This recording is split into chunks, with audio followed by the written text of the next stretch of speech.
Sophie Davant, née le 19 mai 1963 à Bordeaux, en France, est un visage familier de la télévision française depuis plus de 3 décennies. Avec sa voix chaleureuse, son attitude confiante et son style de présentation naturel, elle a laissé une profonde impression sur le public. Cependant, derrière l'aura d'une présentatrice à succès, se cachent de profondes tristesses et des défis difficiles auxquels elle a été confrontée dans sa vie. La plus grande tristesse dans la vie de Sophie Davant ne vient pas de sa carrière ou de son amour, mais d'une perte irremplaçable, le décès de sa mère. La mère de Sophie, biologiste cellulaire, est la personne qu'elle respecte et aime le plus. La vie de Sophie a changé à jamais lorsqu'elle a dû dire au revoir à sa mère en 1983. Elle n'avait que 20 ans à l'époque, pleine de vie et d'espoir pour l'avenir. Mais la douleur de perdre sa mère a laissé un immense vide dans son âme. Le décès soudain de sa mère a laissé Sophie dans un état de confusion et de désorientation. Durant les premières années de sa carrière, elle a dû se préparer à faire face à la réalité, en essayant de maintenir l'esprit que sa mère avait toujours voulu pour sa fille. Il y avait des nuits où elle ne pouvait pas dormir, se demandant si elle pourrait continuer à vivre sans sa mère à ses côtés, sans ses mots d'encouragement, ses câlins pour la réconforter quand elle se sentait fatiguée. Chaque fois qu'elle se tenait devant la caméra, elle essayait de cacher sa tristesse, mais au fond d'elle, son cœur ne pouvait toujours pas se calmer. Entrée dans l'industrie de la télévision, Sophie Davant s'est rapidement imposée par sa perspicacité et son professionnalisme.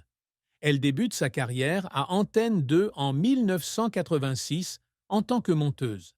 En 1987, elle s'est lancée dans l'animation d'une émission de prévision météorologique, un travail apparemment simple qui exigeait de la précision et de bonnes compétences en communication. Grâce à son interprétation captivante et son sourire radieux, elle est rapidement devenue un visage familier du public de la télévision française. Le succès lui est venu naturellement, mais son parcours professionnel n'a jamais été facile. En 1990, elle accepte d'animer Fort Boyard avec Patrice Laffont. C'est un grand défi car le programme exige de la flexibilité, de l'improvisation et de l'esprit sportif. Les journées de tournage incessantes, la pression de l'équipe de production et les attentes du public l'ont souvent épuisée.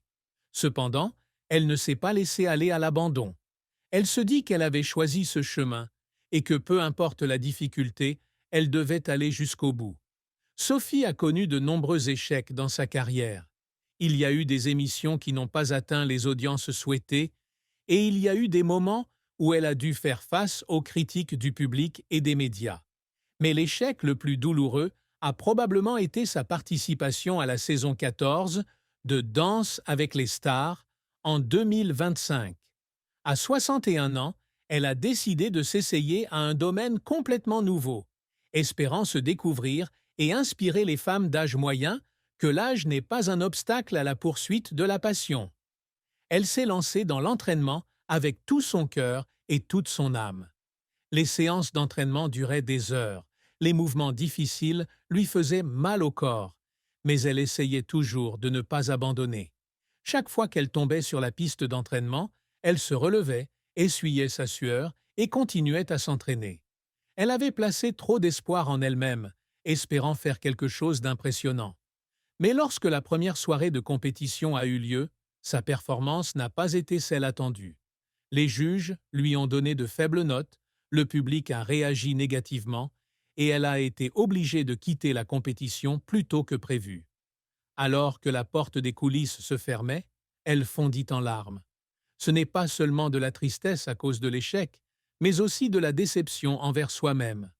Elle a fait de son mieux, mais cela n'a pas suffi à convaincre le public. Sophie, cependant, ne s'est pas laissée vaincre par la défaite. Elle a continué sa carrière à la télévision, où elle a vraiment brillé. L'une de ses plus grandes réussites est l'émission Affaires conclues, lancée en 2017 sur France 2. Il s'agit d'une émission sur les ventes aux enchères et les antiquités, où elle montre son charme et sa richesse de connaissances. L'émission a rapidement attiré un large public, devenant l'une des émissions les plus populaires de la télévision française. Sophie est également connue comme auteure. Elle a écrit de nombreux livres sur le style de vie, l'amour et la carrière, partageant ses expériences avec le public. Ces livres reflètent non seulement sa perspective personnelle, mais servent également d'encouragement à de nombreuses femmes en quête de sens dans la vie. Elle veut toujours inspirer les autres, leur faire comprendre que peu importe le nombre de défis que la vie leur réserve, tant qu'ils persévèrent et gardent la foi, ils peuvent tout surmonter. En repensant à son parcours, Sophie Davant n'a aucun regret. Chaque joie, tristesse, succès ou échec a contribué à faire d'elle la personne qu'elle est aujourd'hui. Pour elle, ce qui compte le plus n'est pas ce qu'elle a accompli, mais la façon dont elle a vécu, aimé et combattu pour ce en quoi elle croyait. L'amour et le mariage sont toujours des aspects importants dans la vie de chaque personne. Et pour Sophie Davant, c'est un voyage plein de hauts et de bas, avec du bonheur, mais aussi beaucoup de tristesse. Elle a été mariée pendant plus de 2 décennies au journaliste Pierre Sled.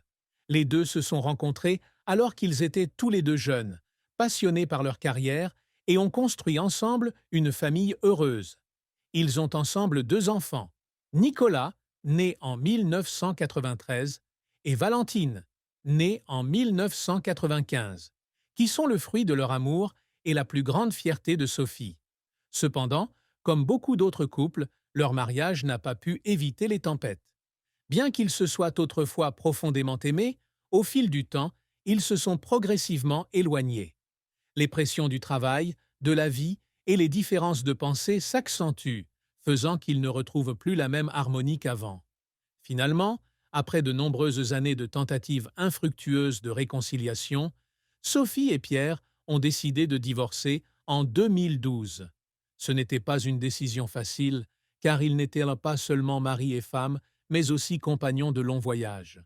Après l'échec de son mariage, Sophie est entrée dans une période d'incertitude dans sa vie. Bien qu'elle apparaisse toujours en public avec une apparence confiante et forte, dans les moments privés, elle ne peut cacher sa solitude et sa déception. Elle a un jour confié que le divorce était l'un des plus grands défis auxquels elle avait dû faire face, non seulement à cause de sa propre douleur, mais aussi parce qu'elle s'inquiétait pour ses enfants. Elle ne voulait pas qu'ils se sentent émotionnellement privés ou blessés par la séparation de leurs parents. C'est pourquoi elle et Pierre essaient toujours de maintenir une bonne relation après le divorce, d'élever leurs enfants ensemble et de s'assurer que Nicolas et Valentine reçoivent toujours suffisamment d'amour des deux côtés. Même si elle a traversé un mariage brisé, Sophie croit toujours en l'amour. Elle a eu une relation avec l'écrivain Éric Orsena en 2012, mais la relation n'a duré qu'1 an. En 2024, elle a rendu publique sa relation avec William Lémergie, un collègue de longue date qu'elle avait toujours admiré. Même s'ils n'étaient plus tous les deux jeunes, ils ont trouvé de l'empathie et de la paix l'un avec l'autre, quelque chose que Sophie avait toujours désiré après des années de solitude. Tout au long de sa carrière, Sophie Davant s'est non seulement bâti une réputation, mais a également amassé une fortune considérable. Avec des décennies d'expérience à la télévision, elle a un revenu stable et est considérée comme l'une des présentatrices les plus prospères de France. Elle possède un appartement de luxe dans le centre de Paris, où elle passe la plupart de son temps lorsqu'elle travaille. Elle possède également une maison de vacances en Provence, où elle se retire pour profiter d'un peu de calme et de tranquillité après une journée bien remplie. Outre l'immobilier, Sophie a également des investissements dans les secteurs des médias et de l'édition. Elle est l'auteure de plusieurs livres à succès, qui lui rapportent des revenus importants. Elle est également impliquée dans plusieurs entreprises commerciales liées au style de vie et au bien-être, car elle est passionnée par le maintien d'un mode de vie sain et par l'inspiration des femmes d'âge mûr. Malgré une vie de rêve, Sophie n'a jamais accordé beaucoup d'importance aux choses matérielles. Pour elle, la plus grande valeur n'est pas l'argent ou les biens, mais les expériences et les leçons que la vie lui a apportées. Elle chérit chaque instant, chaque relation, et essaie toujours de vivre une vie pleine de sens. La famille de Sophie a toujours été son grand soutien, notamment ses 2 enfants, Nicolas et Valentine. Ils ne sont pas seulement une source d'encouragement spirituel, mais aussi ses plus proches compagnons. Lorsque les mères ont des difficultés ou sont tristes, elles sont toujours là pour écouter et partager. Tous deux sont très fiers de leur mère, non seulement pour ce qu'elle a accompli dans sa carrière, mais aussi pour être une mère dévouée qui donne toujours la priorité à la famille. Sophie entretient également de bonnes relations avec son ex-mari, Pierre Sled. Bien qu'ils ne soient plus mari et femme, ils sont toujours de bons amis et partagent la responsabilité d'élever leurs enfants ensemble. La façon dont ils se sont comportés après le divorce a suscité l'admiration